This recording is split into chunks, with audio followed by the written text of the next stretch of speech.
दोस्तों एग्जाम नजदीक आ रहा है तो आप अपनी तैयारियों में जुटे रहिएगा। हम वीडियोस लगातार आप लोगों के लिए लेकर आ रहे हैं, तो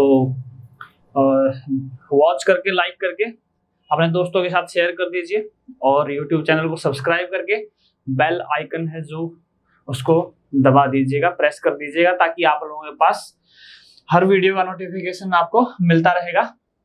तो आज हम लेकर आए स्ट्रेंथ ऑफ मेटेरियल में नेक्स्ट टॉपिक। हमारा next topic is bending equation या फिर प्योर बेंडिंग। बेंडिंग इक्वेशन या प्योर बेंडिंग की बात करें तो इस केस में क्या है हमारे पास। इस केस में जो हम डिस्कस करने वाले हैं, जो हमारे पास जो मेंबर होगा उसको हम बोलेंगे बीम, और बीम पे जो लगेगा वो क्या होगा, एक बेंडिंग मोमेंट लगेगा, pure bending moment. Pure bending moment का मतलब क्या है कि आपकी जो मटेरियल, जो भी आपकी बीम है वो क्या होगी, बेंड होगी। ठीक है, तो इसके बारे में अगर बात करें, बीम में क्या होगा, जैसे आपकी कोई भी बीम है तो जो बेंडिंग मोमेंट लगेगा, अगर ये इस डायरेक्शन से फिक्स कर दिया जाए, उस डायरेक्शन में आपने मोमेंट लगाया है, तो क्या होगा, इस डायरेक्शन से भी क्या होगा, एक रिएक्शन प्रोड्यूस होगी। ठीक है, बेंडिंग मोमेंट है क्या बेसिकली। प्योर बेंडिंग मोमेंट की बात करें तो मैं ये कह सकता हूं कि यहाँ पर एक टेंसाइल लोड लगा हुआ है, सॉरी एक कंप्रेसिव लोड लगा हुआ है, और उतनी ही इंटेंसिटी का एक टेंसाइल लोड लगा हुआ है। ये दोनों मिलके क्या कर रहे हैं, एक मोमेंट क्रिएट कर रहे हैं, दोनों लोड मिलके। तो ये एक बेंडिंग मोमेंट है। ठीक है, तो जो बेंडिंग मोमेंट का प्लेन होगा, ये जो बीम का सामने जो क्रॉस सेक्शन होगा, और इसको सामने से आप देखोगे बीम को, ये सामने से बीम देखोगे तो इस क्रॉस सेक्शन के परपेंडिकुलर होगा। इस क्रॉस सेक्शन के परपेंडिकुलर जो प्लेन होगा, इस प्लेन में ये काम करेगा आपका। ठीक है, तो अगर इसको सामने से देखोगे तो ये आपको इसी तरीके से दिखाई देगा। तो ये बेंडिंग मोमेंट जो बॉडी पे काम कर रहा है, ये क्या करेगा, इस बॉडी को बेंड करने की कोशिश करेगा। ठीक है, बीम को बेंड करने की कोशिश करेगा। तो ये जो है, मैं इसको हटा देता हूँ फिक्स पॉइंट को, तो ये दोनों तरफ से क्या होगा, इक्वली बेंड करेगा। इक्वली बेंड करेगा तो क्या होगा, ये जो बीम है ये आपकी क्या करेगी, एक सर्कुलर फॉर्म लेने की कोशिश करेगी, जो कि एग्जैक्ट सर्कुलर नहीं होती है, लेकिन हम अज्यूम करते हैं कि ये परफेक्ट सर्कल बनेगा। परफेक्ट सर्कल बनेगा, और ऐसा सर्कल जिसमें क्या होगा, देखिए यहां पर जब ये बेंड होगी तो बेंड होने से क्या होगा, जो टॉप लेयर्स हैं, टॉप लेयर है उसमें क्या होगा, एक कंप्रेशन आएगा, और जो नीचे वाली लेयर है उसमें क्या आएगा, एक एक्सपेंशन। वो इलोंगेट होंगी, तो ये आपकी जो बीम है इस तरीके से बेंड हो जाएगी। तो ये जो लेयर है, देखिए टॉप लेयर में क्या हुआ, मान लीजिए पॉइंट ए था, तो ए पॉइंट ए डैश पे आ जाएगा, बी पॉइंट बी डैश पे आ जाएगा। इसी तरीके से अगर इस पॉइंट को मैं सी लिखता हूं तो ये सी डैश पे, डी वाला डी डैश पे आएगा, और ये जो है बीच वाला जो पॉइंट है ई एफ, इसमें कोई इलोंगेशन नहीं होगा बीच वाली लेयर के बीच में। ये वाली लेयर होगी। ठीक है, ये वाला जो बीम में अगर देखेंगे तो ये वाली जो लेयर होगी, बीच में जो लेयर है, ये वाली वो लेयर है जिसपे कोई भी क्या होगा, कंप्रेशन या टेंशन नहीं होगा। तो इस लेयर को हम क्या बोलते हैं, न्यूट्रल लेयर। इसको क्या बोलते हैं, न्यूट्रल लेयर बोलते हैं। और ये जो सर्कल बनेगा उसका सेंटर क्या हो जाएगा, जिस सर्कल की फॉर्म में बेंड होने की कोशिश कर रहा है ये उसका सेंटर होगा। और इसके बेंड होने के कारण जो न्यूट्रल लेयर की डिस्टेंस होगी सेंटर से, उसको हम क्या बोलेंगे, R, that is radius of curvature. Radius of curvature. ठीक है, अब इस पे बेंडिंग हो रही है, तो हमारे पास जो क्रॉस सेक्शन है ये भी बेंड हो रहा है। ठीक है, इस तरीके से बेंड हो रहा है। इस क्रॉस सेक्शन में, ये हमारा जो क्रॉस सेक्शन है बीम का क्रॉस सेक्शन है। ठीक है, अब बीम के क्रॉस सेक्शन के अकॉर्डिंगली मुझे क्या चाहिए, यहां पर देखिए जैसे यहां पर बेंडिंग मोमेंट लगा है, तो ये जो क्रॉस सेक्शन ये आपका एक तरीके से क्या हो रहा है, ऐसे रोटेट हो रहा है। इट इज रोटेटिंग, इस तरीके से जाएगा, क्योंकि ये कंप्रेशन में जा रहा है, ये टेंशन में जा रहा है, तो इस तरीके से रोटेट हो रहा है ये क्रॉस सेक्शन। तो जहां पर रोटेशन आई वहां पर हम बात करते हैं मोमेंट ऑफ इनर्शिया की। तो आई यहां पर क्या हो जाएगा, मोमेंट ऑफ इनर्शिया। अब I moment of inertia about neutral axis हम बोलेंगे, अबाउट न्यूट्रल एक्सिस। अब ये न्यूट्रल एक्सिस क्या है? न्यूट्रल एक्सिस जो है ये क्वेश्चन पेपर में पूछा जा चुका है। जो न्यूट्रल एक्सिस है वो आपकी क्या है? ये जो आपका क्रॉस सेक्शन है इसकी ये सेंट्रोइडल एक्सिस है, तो ये रोटेट करेगा सेंट्रोइडल एक्सिस के अबाउट, सेंट्रोइडल एक्सिस के अबाउट। ये इंटरसेक्ट करेगी न्यूट्रल लेयर को, जिस लाइन पे न्यूट्रल लेयर को इंटरसेक्ट करेगी वो आपकी क्या कहलाएगा? वो आपकी न्यूट्रल एक्सिस कहलाएगी। तो मोमेंट ऑफ इनर्शिया आप जो ले रहे हैं वो एक न्यूट्रल एक्सिस के अबाउट ले रहे हैं। और जो ये आई है ये क्या है? क्रॉस सेक्शन की प्रॉपर्टी है जो हर एक क्रॉस सेक्शन के लिए क्या होगी? डिफरेंट होगी। जैसे अगर रेक्टेंगुलर क्रॉस सेक्शन है, अगर ये बेस B है, ये हाइट D है, तो क्या होगा? ये BD क्यूब बाई 12 होगी IXX, और IYY कितना हो जाएगा? DB cube by 12। अगर ये एक्सिस XX है, ये एक्सिस YY है, ठीक है। तो यहां पर ये हो गया हमारा moment of inertia about neutral axis, ठीक है। इसके बाद देखिए ये लेयर क्या हो रही है?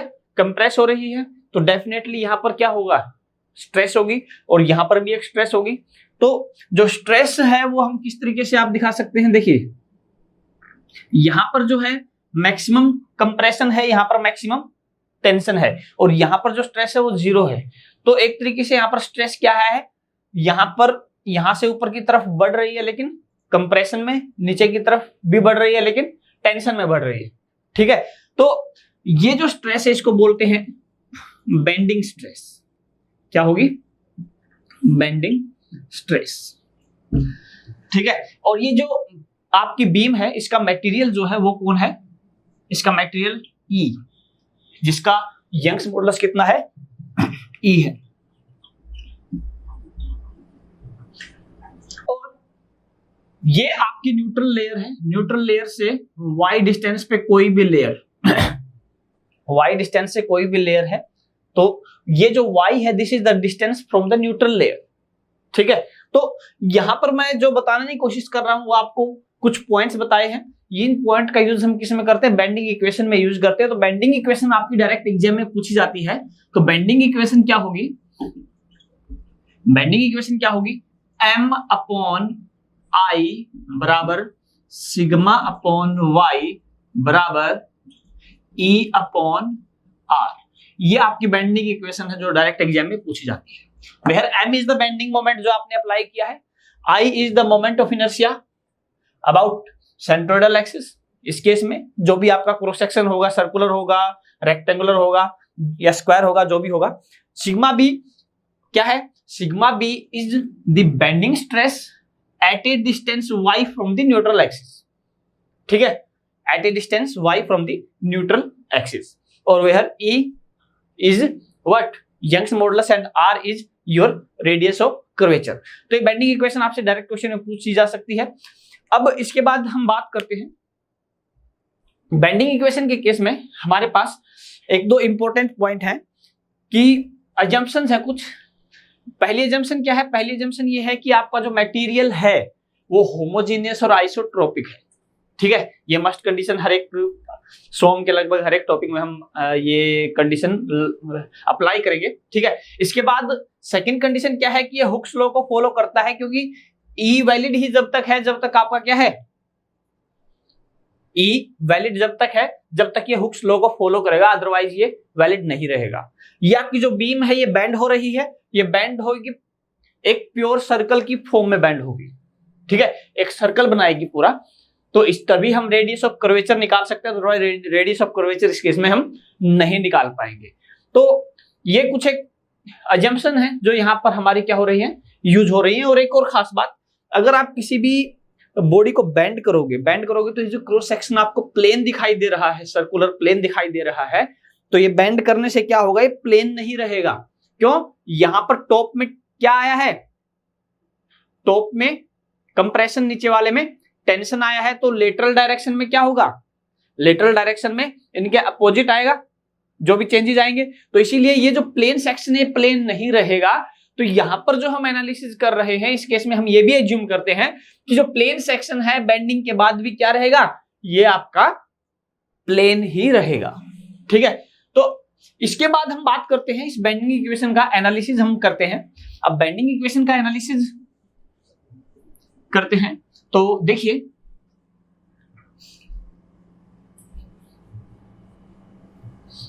सबसे पहले हम बात करते हैं m बाई आई बराबर है सिग्मा b अपॉन y। मान लीजिए आपके पास एक बीम है, उस पर बेंडिंग मोमेंट m हमने लगा दिया है, बेंडिंग मोमेंट m हमने लगा दिया है, ठीक है।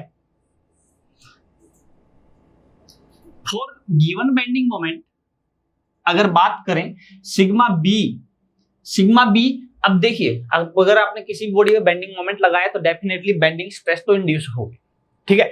बेंडिंग स्ट्रेस क्या होगी, किसी भी पॉइंट पे अगर आपको बेंडिंग स्ट्रेस निकालनी है y डिस्टेंस पे, किसी भी पॉइंट पे y की वैल्यू अलग अलग रख के आप निकालेंगे, सिग्मा बी बराबर होगा I m upon I into y, ठीक है। तो y की वैल्यूज क्या रखेंगे आप, डिफरेंट वैल्यूज पे सिग्मा b की वैल्यू डिफरेंट होगी, m और i क्या है वो फिक्स हो गया है, तो सिग्मा b किस पे डिपेंड कर रहा है, डायरेक्टली y पे डिपेंड कर रहा है।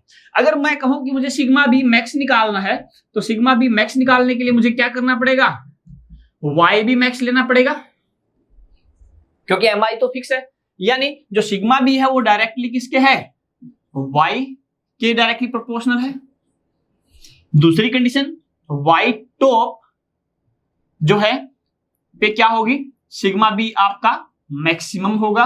इसी तरीके से अगर सिमेट्रिक सेक्शन है, सिमेट्रिक मतलब जो क्रॉस सेक्शन यहां पर है वो सिमेट्रिक है, सिमेट्रिक मतलब इस न्यूट्रल एक्सिस के ऊपर भी सेम है और नीचे भी सेम है, तो उस केस में हम क्या बोलेंगे कि y top will be equal to y bottom, और जो सिग्मा बी मैक्स है वो आपका यहां पर टॉप पे और बॉटम पे, टॉप पे कंप्रेसिव और बॉटम पे क्या होगा टेंसाइल, दोनों क्या हो जाएंगे, sigma c max will be equal to sigma t max, ठीक है। तो ये कंडीशन आपकी रहेगी। तो यहां से डायरेक्ट न्यूमेरिकल बन सकता है, आपको m और i की वैल्यू या तो दे दी जाएगी या निकालने को बोला जाएगा, और y की वैल्यू पुट करके आपको सिग्मा b निकालना होगा। तो न्यूमेरिकल करते वक्त ध्यान क्या रखना है कि कई बार y की वैल्यू को लेकर हम कंफ्यूज हो जाते हैं, कहां से लेना है, तो y की वैल्यू हमेशा आपको कहां से लेना है, न्यूट्रल एक्सिस से, न्यूट्रल लेयर से आपको उठानी है, ठीक है। अब ये जो क्वांटिटी आ रही है आपके सामने i upon y max, i upon y max जो होता है इसको बोलते हैं z, that is section modulus. ये क्या है, सेक्शन मॉडुलस, क्योंकि ये क्रॉस सेक्शन की प्रॉपर्टी है, आई भी क्रॉस सेक्शन की प्रॉपर्टी है, वाई भी क्रॉस सेक्शन की प्रॉपर्टी है, तो इसीलिए ये सेक्शन की प्रॉपर्टी है। और यहां पर जो मीटर क्यूब, ये मीटर में होगा तो मीटर क्यूब इसकी क्या हो जाएगी, जो भी होगी जो ऐसा यूनिट होगी वो निकल के आ जाएगी। अब देखने वाली बात क्या है कि सिग्मा बी मैक्स, और ये इंड्यूस्ड स्ट्रेस है, ध्यान रखना इंड्यूस्ड स्ट्रेस है ये, ठीक है, मोमेंट के कारण ये आपकी क्या हुई है, इंड्यूस हुई है। तो sigma b max will be m upon Z, Z जितना ज्यादा होगा सिग्मा बी मैक्स उतना ही कम होगा, जेड जितना ज्यादा होगा, सेक्शन मॉडुलस जितना ज्यादा होगा, सिग्मा बी मैक्स उतना ही कम होगा, और जो आपकी चांसेस फेल होने के बेंडिंग के कारण क्या हो जाएंगे, कम हो जाएंगे, चांसेस ऑफ फेलियर जो है वो भी क्या हो जाएंगे, कम हो जाएंगे। यानी जेड जो है क्या दिखाता है, रेजिस्टेंस अगेंस्ट बेंडिंग मोमेंट। अगर बेंडिंग मोमेंट में फेलियर आपको चेक करना है डिफरेंट क्रॉस सेक्शंस को, यहां पर मटेरियल का जिक्र कहीं पे नहीं हुआ है, सिर्फ क्रॉस सेक्शन की बात की है। अगर अलग अलग क्रॉस सेक्शन को कंपेयर करना है तो आप जेड को कंपेयर करके आप इजीली कंपेयर कर सकते हो उनकी स्ट्रेंथ को अगेंस्ट बेंडिंग, ठीक है। अब नेक्स्ट केस में अगर हम बात करें, हमारे पास